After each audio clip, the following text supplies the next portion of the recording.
So this week we are chatting to a man that you may have seen. You may have seen the Stetson and the boots before the man and the beard, but he's been around the circuit a little while in a few different forms. But we are super pumped to welcome Jeremy Thorpe to the Competition Time studio. Jeremy, how's it going, buddy? It's going well. Thank you for having me here tonight. It's been a while since the last one, but I'm looking forward to this. And yeah, how's everything been? No, we're looking forward to catching up with you and hearing about everything that's been going on in the last little while. But why don't we kick off by just give everybody a little bit of a very quick history and what your competition status is now. Well, some of you may be familiar with former team, which was Team BBQ War, with the very amazing Wayne Dill. Um, Everybody knows who he is. I think he's been around barbecue for a while. I've known Wayne for going on 15, 20 years, so I've known him well a long time before barbecue. And since then, I went to leave the barbecue scene to try different endeavours. But as he said when I left, it'll drag you back, and it has well done so. So I've now joined the team with Sam, who was with Barbecue War, and Greg, who everybody affectionately knows as Uncle. We're trying our hand at it again with JDS Fire and Smoke. Yeah, so that's been, I think, what, about a year now, sort of second season as JD's Fire and Smoke? No, we're a very new team. We've only done two competitions. We did our first comp was Taitoke, which is Greg and Ken's comp and Greg Ah, up in Kirikiri. And then we did Smoke on the Coast, which is very close to my heart, as that was my first comp 5 years ago. So yeah. we're Oh. very, very new. Um, Finding our feet and trying to see how we go. Yeah. Well, maybe I'm just projecting you there because you have been around the circuit for a I, while. So I have been, yeah. so there are a few things to draw on here. We're not just talking to somebody who's done two competitions here, and then people might be going, "Well, why are we listening to this guy?" No, this is a guy who knows some things about some things. So let's think back. What is the thing that you're most proud of so far in your competition journey? Well, I've been very, very fortunate. This might be a long answer. I've been very, very fortunate of being at the right place at the right time, some might say. I've been to America twice to cook. I've got the American Royal flag behind me, you might see. It's definitely not a Trump flag. We did have that conversation before we started. I was like, "Oh, is that a Trump flag you got It, flying there? That's a it, bit, it bit most close to the definitely, bone." definitely not. So I've been to America twice to cook. We did the American Royal in 2022, and then Memphis in May last year, which, I mean, an absolute highlight. But I also have one which is, I know it's close to your heart, Taitoke at Haruru Falls. I'm not sure if you remember, there was an incident there where Wayne, I think, may have come down with food poisoning or something. Yeah, something Um, something disagreed with him. Not yeah, not two he bottles of just, whiskey at all. a three or something. I'm not sure what it was. And I don't know how I did it, but myself with a little bit of help from Maple, pulled out the perfect 300 and the first place I had with the team. Not to take anything away from Wayne not being able to be there, but I would have done it without everything I've learned from him. But we'd pulled a perfect 300. Just the help that I got, and once everybody realised I was by myself, everybody came and was. Do you need a hand with anything? Do you need tips or are you short with anything? It was just an amazing feeling to start with, and then when that name got pulled out at the end, that was something special. But more recently, I was very fortunate with Sam and Greg to go and do Meat Stock Sydney, and we joined into the fire kitchen with Luke Moonshine and Adriano, who we all know, and Luke Moonshine is just an absolute weapon. And we had Bull Dumas, who's an absolute character. If you spend any time with him, you'll never forget it. We had Daniel Lee, Willie T, and then right next, and I was cooking with me and Sam, and Greg were cooking with Sam and Shauna, and the UK couple, and they just welcomed us like it was just an amazing weekend. and right next to us was Ernest Cervantes, who you may know of, has just been called number one in Texas, maybe the world, as the best barbecue joint. And he actually coined me and Sam as the Charcoal Cowboys, and to have that coming from the number one barbecue in Texas was it was a pretty good feeling, and I'm going to try and stick with that. And Charcoal Cowboys is something I want to go with, and from someone with such an absolute amazing career as him was pretty amazing. And yeah, so Well, that's got to be up there. that begs the question. I mean, are you going to need a new T-shirt? Are you going to have to change the team name to the Charcoal Cowboys now? That's a great team name, to be honest. Like, So somebody could steal that. we have talked about that, and no, nobody can steal that because we got named that from Ernest himself. That is us. And the team in our new form, which is the three of us. Obviously, we're very new as a new team, although we've been around for a while. We are going to be competing maybe as the pair of us sometimes, be it me and Greg. And the next month we're going down to Troy's comp, or if it's me and Sam doing something. Excuse me, we're thinking me and Sam could be the Charcoal Cowboys. Yeah, Me and Greg could be something else. I don't know, but no, we I change don't it know. fire and smoke. But I'm kind of liking Charcoal Cowboys. I like the Charcoal Cowboys, and you're like you say, you're only two comps in, so Not too late to change. you always, if you get a stray dog, you can change the name at the beginning, right? You Well, can't change it at 10 years in, but you're not wrong. yeah, And like I say, it's come from the number one. So yeah, it was I think I it was pretty cool. might sign the petition there, mate. I might put my name at the top of the petition to have your name changed to Charcoal Cowboys. I love that. I think that's awesome. Well, that's obviously at one end of the spectrum, but we all know Competition BBQ. There's definitely the other end of the spectrum as well. What goes down as one of your biggest fails? This is the story I'm not too sure I want to share, but it's been It's long the enough story we all now. want to hear. Yeah, we've been long enough now going to this competition that I'm pretty sure that it's safe. As I said, my first comp was Smoke on the Coast, so that's an April comp.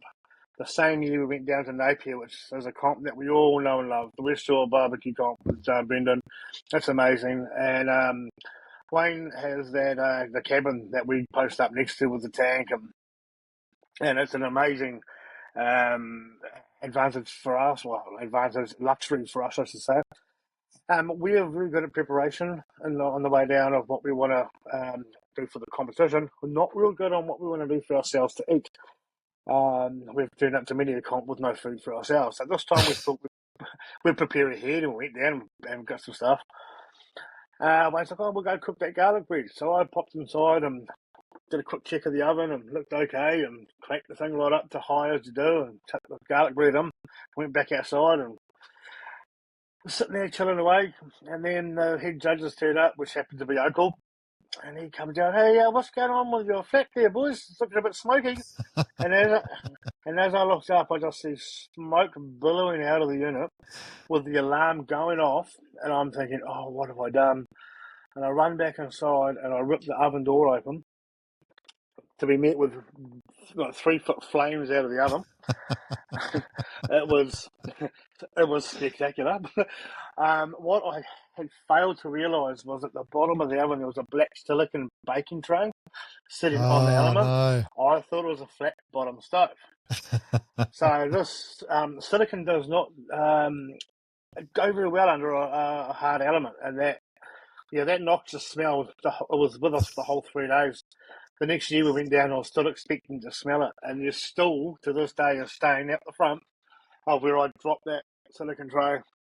So as I ripped it out of the oven, and yeah, it was not a great moment. I think I was very fortunate that not more people saw it, but to our circle that know it, that's a very well known story for us. So that was a big fail for me. How did you Check your go in the oven. comp that year? How did it affect the cook, or were you able to brush it off We've and move forward? actually traditionally done pretty well in Napier.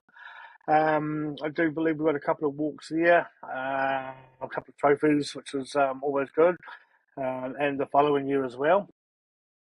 So yeah, I mean, while it was a fail, it might have been a good luck charm for the unit. Who knows? Yeah, maybe, right. But yeah, it was. I love Napier. They also have the alcoholic ginger beer on tap, which is always goes down a treat afterwards in the car park with the supersize charcoal burner that we've got. Get that glowing red, always warms everybody up. Yeah, yeah, indeed. So, I think you definitely learn to check the unit oven for silicon Well, trays, but I'm a barbecue cook. I cook outside. I mean, inside I'm not so familiar with.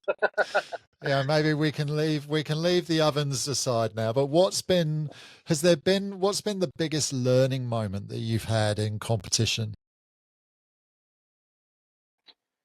I mean, recently the biggest learning curve for me is the price of meat. I mean, coming from a fully sponsored team to again a new team, we're having to buy our own proteins, and it's getting a lot. It's getting quite expensive. Like I kind of understand why people are picking and choosing what comps they want to do. Um, 'Cause it's not cheap out there. When you come to travel, I was very fortunate to start my barbecue career in a competition career in a well-established team that had very well-established sponsors, and we were very looked after. Um, so yeah, we're now starting again, and I've been, we've all been very lucky in our team that we know quite a few people because we have been in the scene for a while. But yeah, it's quite a big expense that people have spent a lot of money on. Has that has And that also learning, has sorry, that and also learning for forced me is backing yourself in a comp. Like I suffered of imposter syndrome for quite a while. Like I shouldn't be doing this. I shouldn't be going to America after doing cooking for a year. But back yourself. Like we all do this a lot. And we all do this constantly, and we all do very well at it. So yeah, back yourself, and you get the results. just on the cost thing? Because that is a very real thing for a lot of people, right? Coming into competition, some people have been in competition a little while and don't have the full raft of sponsors and all that kind of thing, and it is a very big factor. Has has going back to having to pay for everything and all that pricing, the pricing increasing, which are happening at the moment, especially with meat, has that forced you to make any particular decisions in terms of, has it affected the cut that you've decided to cook, or the quality level of the meat, or anything like that? Or is it just that, hey, it hits you just a bit harder in the pocket? Not at all, because with the quality of competition that we have at the moment, if you're going to go on with second class, mate, you might as well just not turn up at all. It's just something you have to absorb. Like when you're going into competitions against the people that we are, you have to. It's an expense that you have to do. Um, coming into this as a new team, we do want to try and do as many comps as we want. But as I said, I was looking to get out of barbecue, and so when I joined JD's Fire and Smoke, said, look, I'm not going to be able to do every comp. It's not a cost thing. I've got other interests I want to pursue. So if there's a comp that's on a weekend that I've got something else on, I might not be able to make it, and we've all got that. We've got things going on up north, and Sam's got things going with work and family, and so if we don't turn up, it might not be a cost thing. It's just that we're not chasing national championships. We want to go and enjoy doing competition barbecue because it is so enjoyable. But if we're going to go and do it, there's no point doing it with second, third class meat. We want to do it with the best protein that we can do it with. Um, and I think anybody who's not doing that, it's probably not in the run. Like the talent out there is amazing. You have to go in with the best start you can. Mm. So what would be like, the out of the four standard proteins, then what's the one that you guys are working on the most right now? The one that you're like, this is the one that we're really focusing on to bring up to where we want it? Well, again, remember, it's quite a new team. They haven't done only done the 2 comps. We did come into this guy, and we're going to have a protein each, Yeah. with us all combining for brisket. I would love to replicate my pork, so I'm doing multiple pork cooks at home.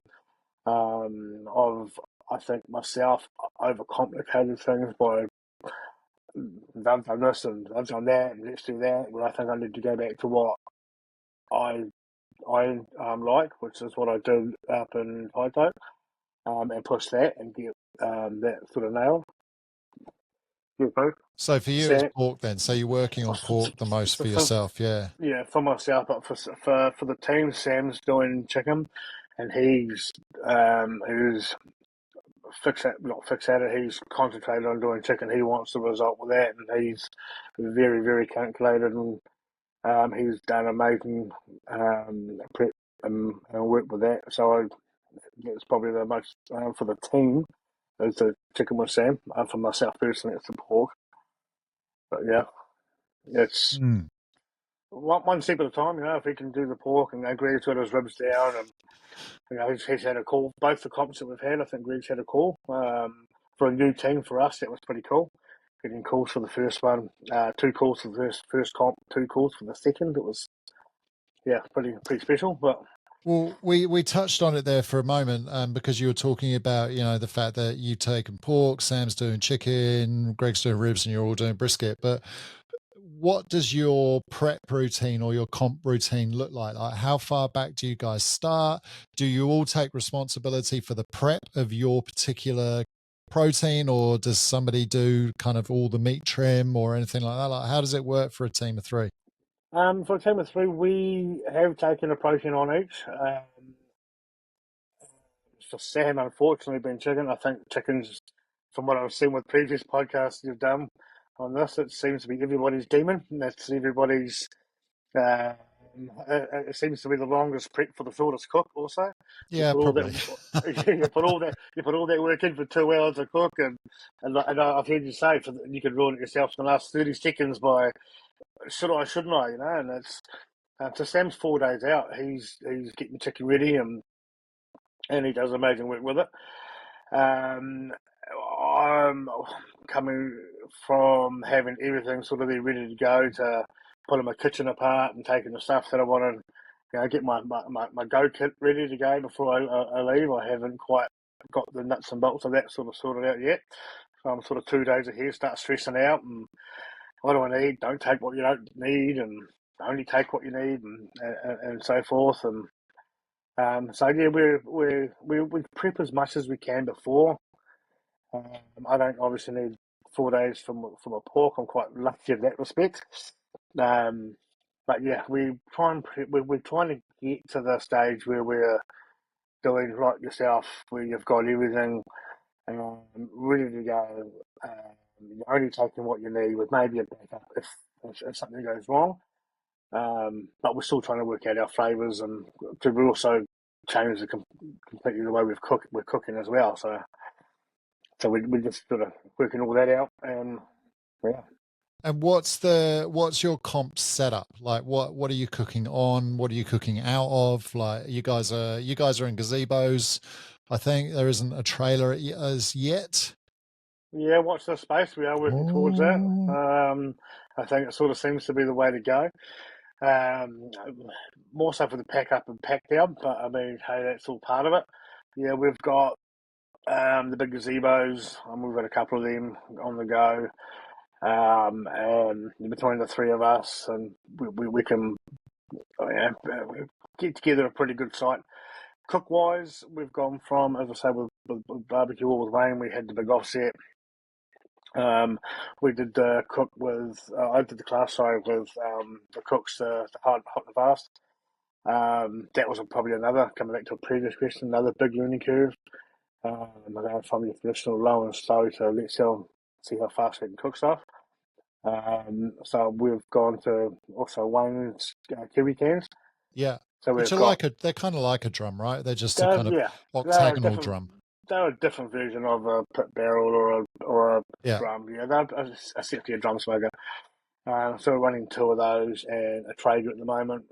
Looking to get another Traeger, the dreaded pellet smoker. I Oh, think, I love my Traeger. I was chatting to Graham from Traeger the other day and telling him how much I've just been using it, and it's just a demon for that chicken. Setting that rub on the chicken with the airflow in the Traeger is oh, awesome.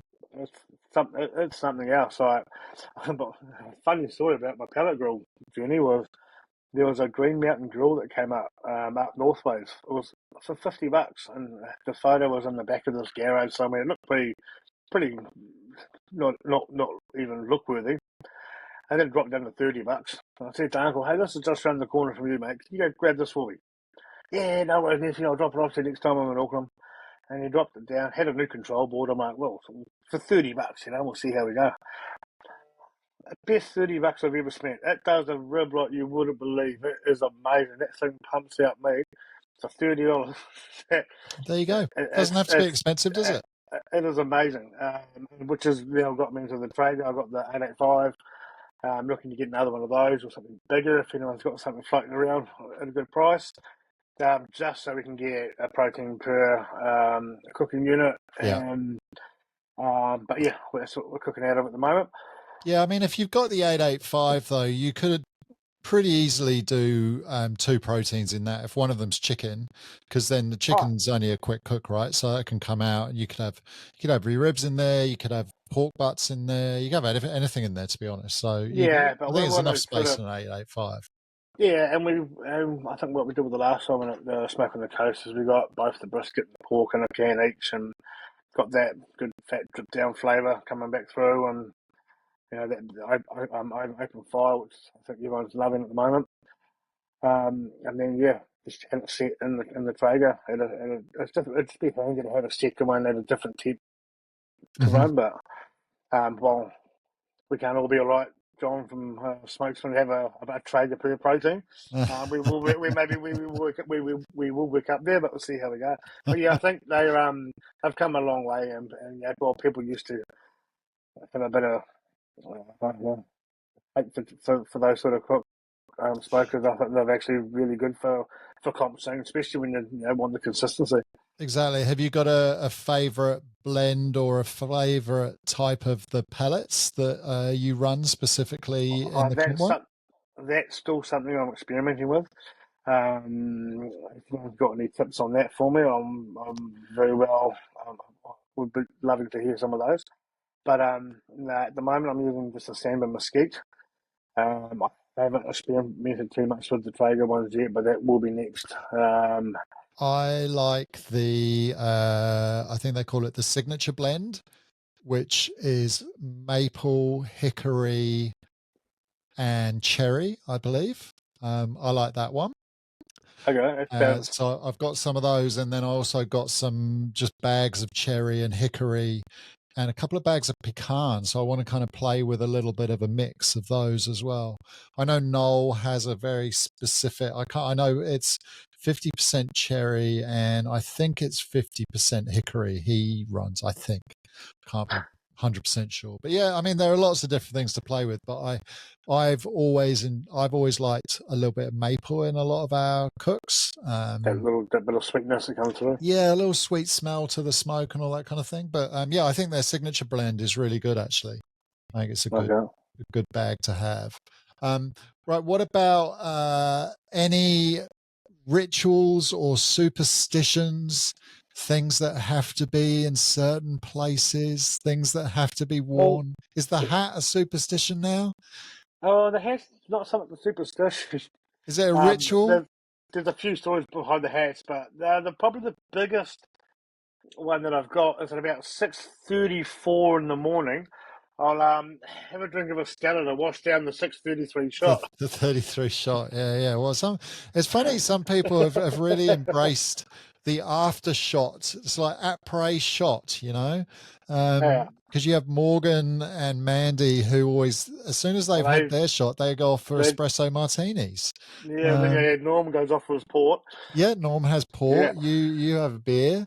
I Uh, did for a while sneak off to old Josh the Big Bar because they had a espresso martini little jars, and I pinched one of those, but I think they sort of Keep Well, me I off mean, from that now. So, at least with that, you're getting your morning coffee as well, right? So you've oh, had your exactly that. shot, Give you a little then you pep, but like I say, another shot and a you can't coffee.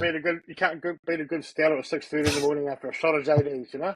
I think there are quite a few things that I would rather have at 6:34 in the morning than a cold bottle of Stella, especially But in the middle of winter. no, but so superstition wise, no, I don't try and. The thing is, I think about with superstitions, if you have them, you might not have them, but then you do really well, and you think, oh, what did I have for that? And then you think back, oh, better not change my undies for that one, or got to wear the special shirt for that one. And then if you don't have it, you're like, oh no, I might not do so well this time. I mean, I'm not a very superstitious person anyway, but then I wouldn't want to bring us another element of what could ruin it for us next time if I didn't have that on board. You know, I think I have superstitions that are superstitions and rituals until I forget them. And then I'm just like, oh, well, that one's done now. And that time, until you forget them and do really well, like, oh, that's Yeah. what And then robbed me you're like, last all time. right, I'll Yeah, find something yeah. else to attach myself to at that point and it'll be all right. What about music? What do you guys do for music? Are you a music team? Is there a playlist? Or Well, do you as let you everybody else do know, it for you? you know quite well that I'm quite into my music, and there is still an open invite for you to come and join me on drum night. Yeah, I know I need to Um, do it. I do need to do it, yeah, mate. I would. Like I say, I think you're probably another level above me. I've just done from listening, what you've done from learning. But you're more than welcome to come and join me on the drums one night and see how we go. Sam, who's in our team as well, he's also quite partial to guitar, which I also play. So we've had many a whiskey Wednesday where we've finished up on the guitars, making songs together, well, playing songs together. So we'll listen to stuff that we can play along to. But then we've also got Greg on the team who's a very big country music fan. You might have seen us geared up going to Chris Stapleton. That photo went around for a bit. Believe it or not, hat aside, I'm not actually a great fan of country music. That wasn't until we did the trip around for 2 weeks in the camper with Greg and Wayne and Jade. Greg was on driving, I was navigating and being the driver. He got to pick the music, and it was a pretty solid country music playlist the whole time. So I'm warming up to it. So That does is, of Greg course, unless we're parked up next to the Cooks, and then we'll listen to whatever Sting's listening well exactly. But so is Greg really the man in control of the music in the JD's Fire and Smoke to. team? No disrespect to Greg, but if Greg's there, he listens to his country music because anything else that we put on is garbage. Well, now this one is definitely going to go back prior to your JD's Fire and Smoke, considering that team is only 2 comps old. But if the old barbecue DeLorean pulled up outside your house and said it'll whisk you back maybe 5 or 6 years to the start of your competition barbecue career, and you could give yourself one piece of advice from the future, what would that piece of advice be? Pick another hobby. Jokes aside, we that very first comp back at Smoke on the Coast, which, if my memory serves me correct, was the last good weather one we had. Uh, which we've now affectionately termed Soak on the Coast. It was an absolutely beautiful, amazing weekend, and I thought, this is me. This is my. I mean, I've done some crazy things in my life, and joining the barbecue team, I thought was, hey, this is a bit of me. It's a sport where we can drink beer and cook meat. What more do you want? And so I took up 3.5 dozen Stella for those 2 days, and it wasn't enough.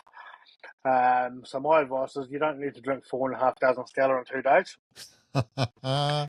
I've made friends that weekend that I have for life, which brings me back to the barbecue camaraderie. I mean, again, I've been told that I've made good friends that weekend for life. Um, we're there to cook meat and we're there to do barbecue. If this is the advice for any new team, you're not there to party. The party comes after. I partied that whole weekend. I couldn't tell you how well we did. I had a great time. I'm again met people that I'll be friends with till the end. Um, but yeah, my advice is concentrate on what you're there to be for, and the partying comes at the end. Well, I had a great time. I didn't learn as much as I should have that weekend, and every weekend after that, I learned a whole lot more. While you'll really probably see me without a Stella in my hand, I won't be taking 4,500 to a comp again. So that's um, that is a bit of a do as I say, not as I do piece of well, advice, isn't it? not as I did. Like I say, Yeah, I can consistently have a yeah. beer, which will last me all weekend. You don't have to swap one out every 5 minutes. That's what I did that comp. I don't think Wayne had a good one that one either. I from memory, but I don't want to bring up Mm. old.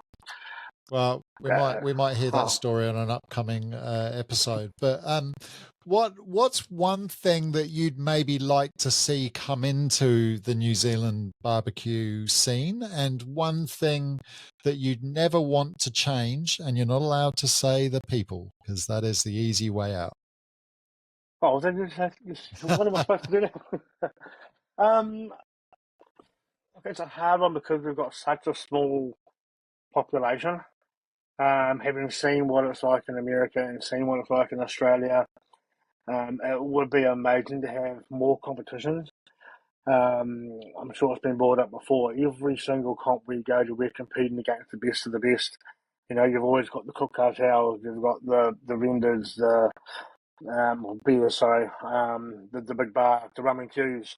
They're going to every comp because they want to compete in as many comps as possible, which is awesome and amazing. Because the more they compete, the more we learn.